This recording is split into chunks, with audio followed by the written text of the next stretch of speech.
tarde a todos os alunos dos Bastidores da História. Hoje seguimos aqui na nossa sequência de introdução sobre a Idade Média. E hoje nós vamos falar sobre o gótico, principalmente de arquitetura gótica.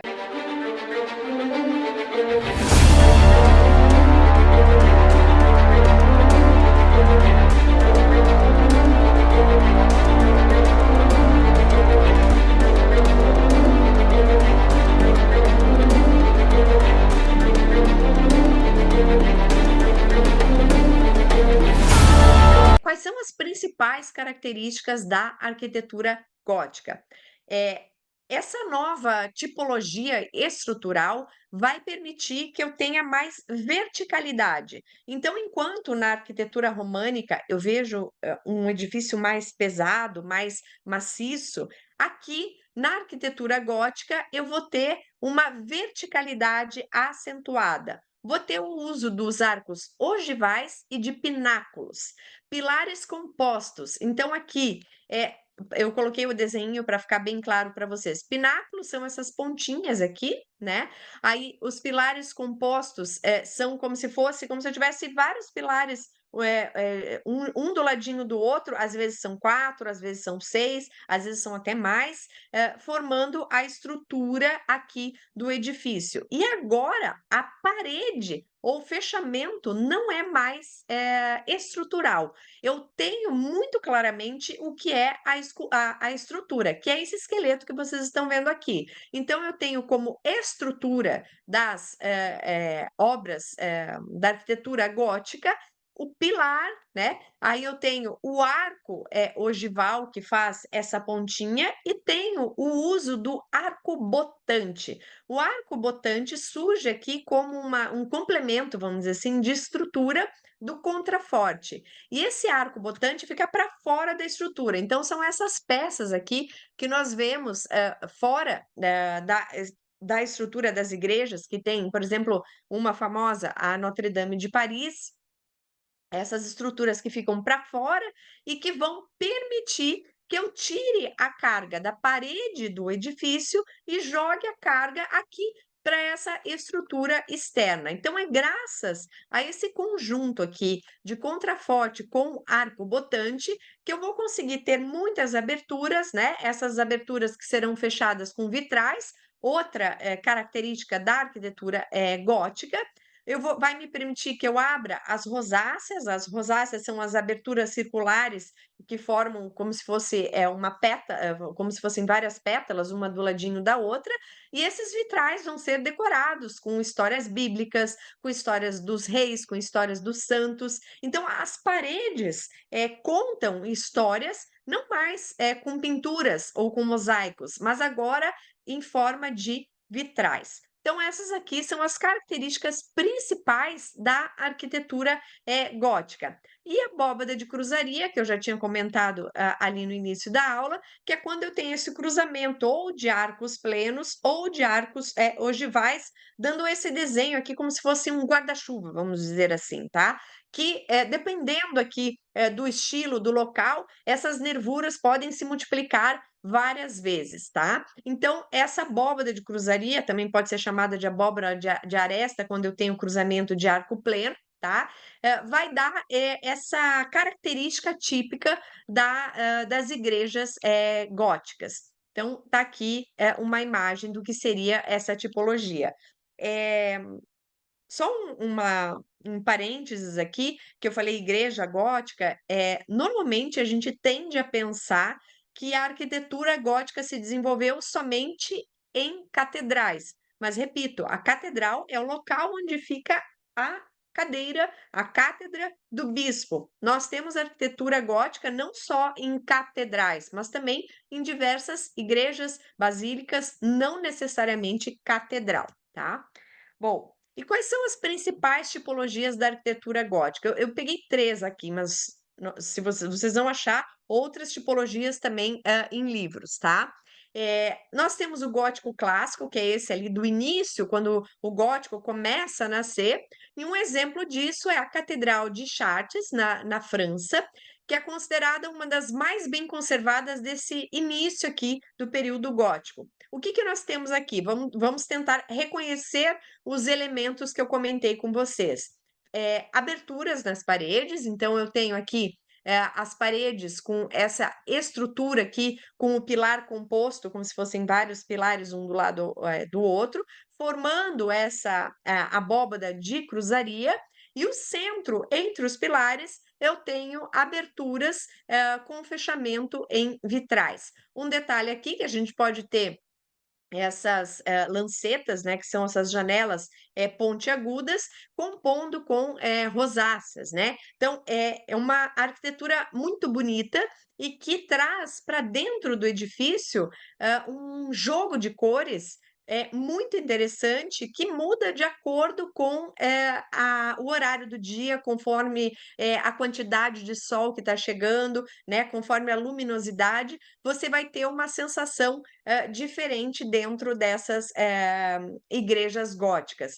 Uma igreja gótica não precisa ser necessariamente super iluminada, tá? Ela tem as aberturas, mas não quer dizer que dentro vai ser branca, né? Porque às vezes a gente vê algumas fotos que parece que tem até luz acesa, mas quem já entrou em uma igreja gótica sabe que ela não precisa ser necessariamente com essa luz branca, né? Essa luz, ela é eh, uma luz que traz sensações diferentes, justamente por esse fechamento em vitrais aqui, com a cor azul, com a cor vermelha, e sim, ela pode ser escura mesmo sendo iluminada, tá? Outras características que a gente vê aqui na Catedral de Chartres é, por exemplo, o arco botante, que a gente vê aqui na parte de trás. Então, esse arco botante é essa estrutura que sai para fora da parede e que vai permitir as aberturas nas paredes. Eu também tenho aqui o uso da rosácea na fachada e aberturas por todos os lados. Bem, um detalhe aqui das esculturas, como eu comentei antes, que a escultura no período gótico vai ser ponto determinante, vamos dizer assim, vai ser um dos principais pontos da arquitetura. A escultura compõe junto com a arquitetura. Então, nós vamos ter esses capitéis muito esculturados, né, com cenas, contando cenas bíblicas, contando diversas histórias dos reis, cenas bíblicas dos santos. Eu fiz um detalhe aqui para vocês dessa parte que mostra o beijo de Judas em Jesus Cristo, que é um detalhe muito bonito e que decora toda essa parte superior aqui da porta. Mais uma vez aqui, os pilares, desculpa, as esculturas humanas que se alongam aqui, fazendo a escultura é uma coluna, é um pilar, e toda essa parte aqui do tímpano, do arco ogival, decorado com esculturas. Então, a escultura ajuda a compor a arquitetura gótica. Temos uma outra tipologia de arquitetura gótica que é chamado gótico rayonnant ou gótico radiante, que o principal exemplo é a Sainte-Chapelle, lá de Paris. É um dos lugares mais bonitos que eu já conheci. Recomendo quem não conhece um dia conhecer. Ela foi feita em pouquíssimo tempo, foi construída em pouquíssimo tempo para abrigar relíquias de Jesus Cristo, incluindo a coroa de espinhos, que ficou aqui durante um tempo, mas depois foi levada para a Notre-Dame de Paris. E quando a Notre-Dame de Paris pegou fogo em 2019, a coroa se salvou, tá? A relíquia se salvou, ainda bem. Muito em breve teremos aí a inauguração da Notre-Dame de Paris. Eu não trouxe imagens dela hoje, porque a gente pode deixar para uma aula à parte, mas a Notre-Dame de Paris foi um dos exemplos de arquitetura que vai surgir neogótica, né? A igreja foi completada por Viollet Ledoux, que foi aquele cara ali que disse que a igreja deveria ser finalizada, ou a arquitetura deveria ser finalizada, mesmo que ela nunca tivesse assumido aquela forma. Então, aquela parte da Notre-Dame de Paris que pegou fogo com a flecha, com toda a cobertura, não era o original do início da construção da Notre Dame, tá? Tinha sido realizada pelo Viollet-le-Duc, então não era gótico original. Já aqui a Sainte-Chapelle, sim é, e aqui a gente vê essa maravilha, né? Uma verdadeira obra-prima.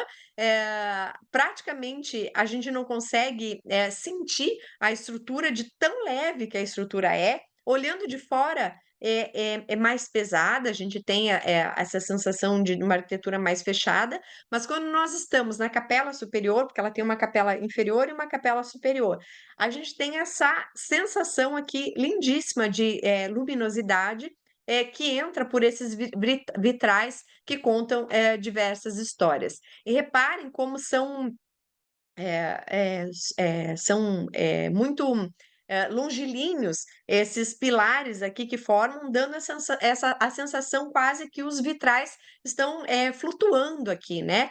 Então, uma das características desse gótico radiante é justamente isso, é diminuir ainda mais o fechamento das paredes, aumentando a área de vitrais, como a gente vê aqui na Sainte-Chapelle, em Paris.